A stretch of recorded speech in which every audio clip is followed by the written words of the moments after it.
Hi అండి, నమస్తే. Welcome back to our channel Ganasri recipes. ఈరోజైతే టేస్టీగా ఒక మంచి స్నాక్స్ అయితే చేసుకుందామండి. ఆలూతో చేశానమాట. పిల్లలు బాగా ఇష్టంగా తింటారు. ఇలా చేసి పెడితే చాలా బాగుంటాయి. ఇంకొకటి ఏంటంటే, ఇందులో నేను ఇప్పుడు ఎయిర్ ఫ్రైయర్లో చేశాను, అలాగే కొంచెం ఆయిల్లో కూడా డీప్ ఫ్రై చేశాను. రెండు రకాలు ఎలా ఉన్నాయో మీకు ఇప్పుడు చూపిస్తాను. చాలా క్రిస్పీగా టేస్టీగా చాలా బాగా వచ్చాయండి. ఇందులో టమాటా కచప్ కానీ గ్రీన్ చట్నీతో కానీ నంచుకొని తింటే ఈవినింగ్ స్నాక్స్ అనమాట, చాలా బాగుంటాయి. రెండైతే ఇప్పుడైతే ఎలా ప్రిపేర్ చేయాలో చూసేద్దాం మన వీడియోలో.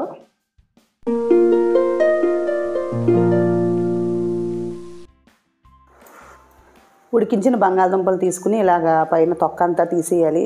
ఒక 3 దుంపలు అయితే సరిపోతాయండి. నేనైతే 4 వేసాను కానీ ఒకటి తీసేసాను. అందుకని ఏంటంటే 3 దుంపలు తీసుకుని ఉడకబెట్టేసి ఇలా తొక్క అనేది తీసేసి మ్యాష్ చేసుకోవాలన్నమాట. బంగాళదుంపతో చేసిన ఏ స్నాక్స్ అయినా సరే భలే టేస్ట్గా ఉంటాయండి. పిల్లలకి బాగా నచ్చుతాయి కదా. ఈజీగా కూడా ఉంటుంది చేయడానికి. ఎప్పుడు బంగాళదుంపలు ఇంట్లో ఉంటాయి కాబట్టి అప్పటికప్పుడు ప్రిపేర్ చేసుకోవచ్చు. ఇప్పుడు నేను ఇందులో వేసిన ఇంగ్రీడియంట్స్ అన్నీ కూడా ఇంట్లో ఉండివే. అలాగే ఒక కప్పు అటుకులు తీసుకుని మిక్సీ పట్టేసుకుని మెత్తగా గ్రైండ్ చేసుకోవాలి. ఇప్పుడైతే నేను ఒక 3 దుంపలే తీసుకుంటున్నాను.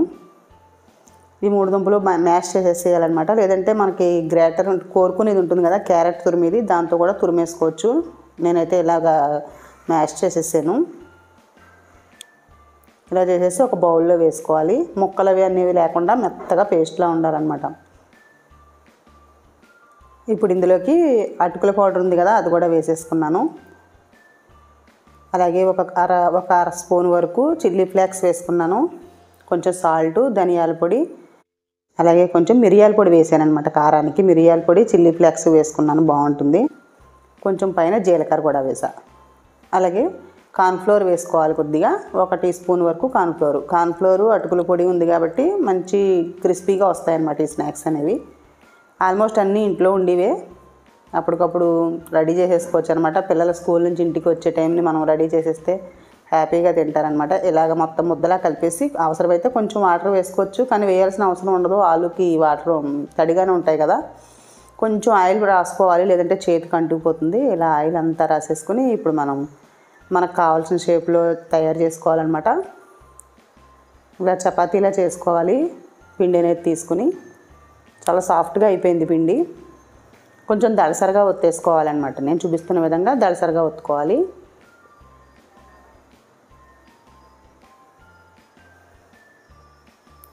సైడ్లంతా కూడా తీసేసి సమానంగా చేసుకుని మనకు కావాల్సిన సైజులో కట్ చేసుకోవాలి. నేనైతే ఫ్రెంచ్ ఫ్రైస్ ఉంటాయి కదా, ఆ టైప్లో కట్ చేశాను అనమాట. అంటే పొడవుగా ఉంటాయి కదా, అలా కట్ చేశాను. మనకు కావాల్సిన షేప్లో కట్ చేసుకోవచ్చు అండి. రౌండ్గా కూడా చేసుకోవచ్చు. ఇలా అయితే తినడానికి ఈజీగా ఉంటాయి కదా, అందుకని ఇలా కట్ చేశాను నేను. నేనైతే ఎయిర్ ఫ్రైయర్ తీసుకున్నాక ఏదో ఒక స్నాక్స్ చేస్తూనే ఉంటున్నాను. బాగా వస్తున్నాయి అనమాట. ఎలా వస్తున్నాయో ట్రై చేద్దామన్నట్టుగా చేస్తున్నాను. ఫస్ట్ టైం చేసినప్పుడే మీకు నేను వీడియో షేర్ చేసేస్తున్నాను. బాగా వస్తున్నాయి. ఒకవేళ ఎవరికైనా ఇంట్రెస్ట్ ఉంటే ఎయిర్ ఫ్రైయర్ తీసుకుంటారు కదా, చాలామంది అడుగుతున్నారు కూడా, అందులో రెసిపీస్ ఏమేమి చేసుకోవాలో చూపించండి అని. నాకు వచ్చిన విధంగా బాగా వస్తే కనుక మాత్రం తప్పకుండా మీకు వీడియో షేర్ చేస్తూ ఉంటాను. ఎలా వచ్చాయో నాకు కామెంట్ చేయండి. మీకు ఎలా అనిపించాయో కామెంట్ చేస్తే దాన్ని బట్టి నాకు ఇంకా మంచి రెసిపీస్ చేయడానికి అవకాశం ఉంటుందన్నమాట. ఇప్పుడైతే ఇలా కావాల్సినట్టు కట్ చేసేసుకున్నాక ఎయిర్ ఫ్రైయర్లో పెట్టేస్తున్నాను. ఇలా పేపర్ అనేది పెట్టేసి అందులో అన్నీ సర్దేసుకోవడమే.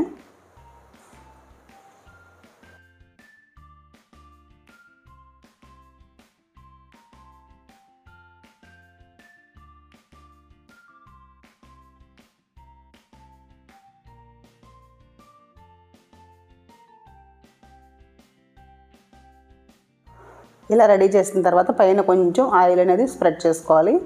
బ్రష్ ఉంది కదా, దాంతో ఇలాగ వేస్తున్నాను. లేదంటే స్ప్రే ఉంది కదా, ఆయిల్ స్ప్రేతో కూడా చేసుకోవచ్చు. ఇలా కొంచెం ఆయిల్ తగిలేలా పెట్టేసి ఓవెన్లో పెట్టేసుకోవడమే. 180 డిగ్రీలో పెట్టుకుని 10 to 12 మినిట్స్ అయితే బేక్ చేస్తే సరిపోతుంది. 180 డిగ్రీలో పెట్టాను అనమాట హీట్ అయితే. మధ్యలో కావాలంటే ఒకసారి ఓపెన్ చేసి చూసుకోవచ్చు. ఇందులో పొగది వస్తుందా అని అడిగారు. ఏమీ రాదండి. అది ఆఫ్ అయిపోయినప్పుడు పొగది ఏదైనా వస్తుందా అని అడిగారు. ఏమీ రాదు, బాగానే ఉంది.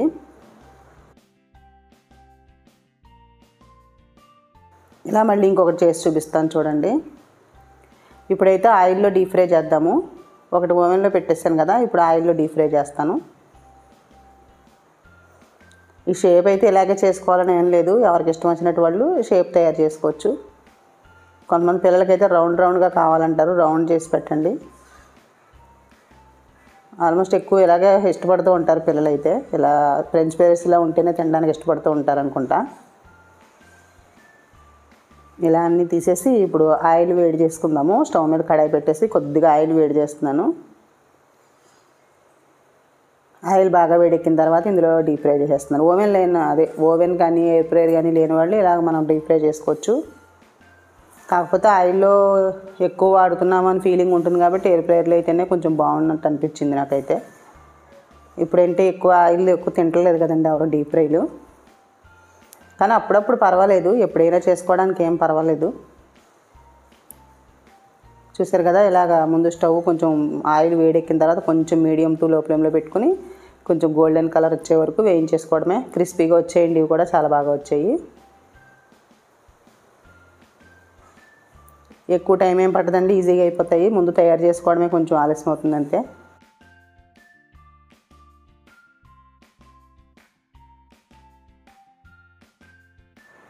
ఇప్పుడైతే కొంచెం షేప్ మార్చి ఇలా రౌండ్గా బాల్స్లా చేస్తున్నాను.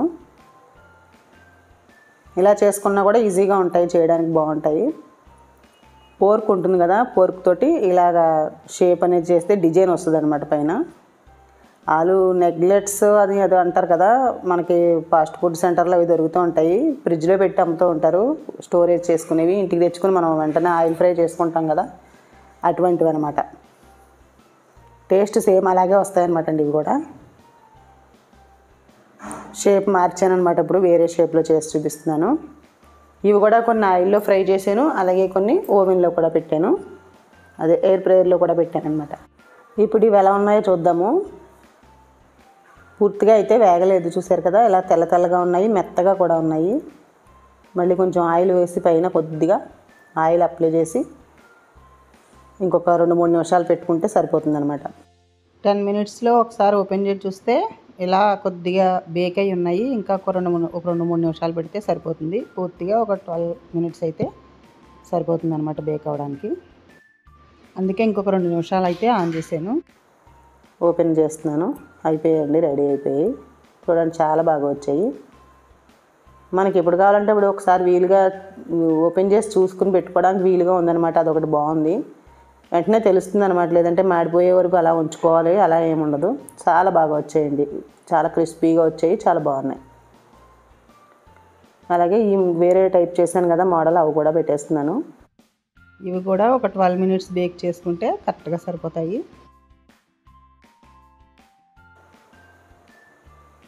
ఆయిల్ చూసారా, పేపర్కే అంటుకుపోతుంది. ఎక్కువ ఆయిల్ అస్సలు అయితే పీల్చదండి. ఆయిల్ ఇష్టపడని వాళ్ళకి చాలా బాగుంటుంది ఎయిర్ ఫ్రైయర్ అయితే. ఇలాగ నేను ఎయిర్ ఫ్రైయర్లో ఈ రెసిపీస్ చేసి చూపిస్తున్నాను అనమాట మీకు.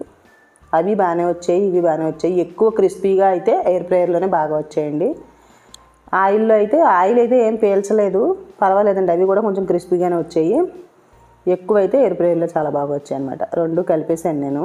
విడిగా కూడా చూపిస్తాను చూడండి, విడిగా కూడా పెట్టాను వేరే దాంట్లో, అది కూడా చూపిస్తాను. ఇవైతే అన్నీ కూడా ఎయిర్ ఫ్రైయర్లోవే. తింటుంటే భలే క్రిస్పీగా ఉన్నాయండి, సౌండ్ కూడా వస్తున్నాయి అనమాట. ఇలా టమాటా కచప్తో తింటే చాలా బాగుంటాయి. టేస్టీగా అయితే పొటాటో స్నాక్స్ రెడీ అయిపోయాయి. చాలా అంటే చాలా బాగున్నాయి. తప్పకుండా మీరు కూడా ట్రై చేసి చూడండి. ఎలా వచ్చాయో నాకు కామెంట్ చేయండి. ఇలా నేను చూపిస్తున్న విధంగానే చేసి చూడండి. ఎయిర్ ఫ్రైయర్ లేకపోతే మామూలుగా ఆయిల్లో డీప్ ఫ్రై కూడా చేసుకోవచ్చు. సో తప్పకుండా ట్రై చేయండి. ఇప్పుడు ఎయిర్ ఫ్రైయర్లోను అలాగే డీప్ ఫ్రై ఆయిల్లోనూ ఎలా వచ్చాయో నేను విడివిడిగా ఎలా ఉన్నాయో మీకు చూపిస్తాను. ఇదిగోండి, ఇవన్నీ కూడా ఎయిర్ ఫ్రైయర్లో పెట్టినవి. ఈ కింద పెట్టినవి అయితే డీప్ ఫ్రై చేసినవి అనమాట, విడిగా పెట్టినవి. రెడ్ కలర్లో ఉన్నాయి, అందులో ఏమో డీప్ ఫ్రై చేసినవి, ఇవేమో ఎయిర్ ఫ్రైయర్లో పెట్టిన రెసిపీస్. రెండు కూడా బాగా వచ్చాయండి, పర్వాలేదు. కాకపోతే ఎక్కువ క్రిస్పీగా వచ్చింది మాత్రం ఎయిర్ ఫ్రైయర్లోనే. సో తప్పకుండా ట్రై చేయండి. వీడియో నచ్చితే లైక్ చేయండి. Thank you for watching.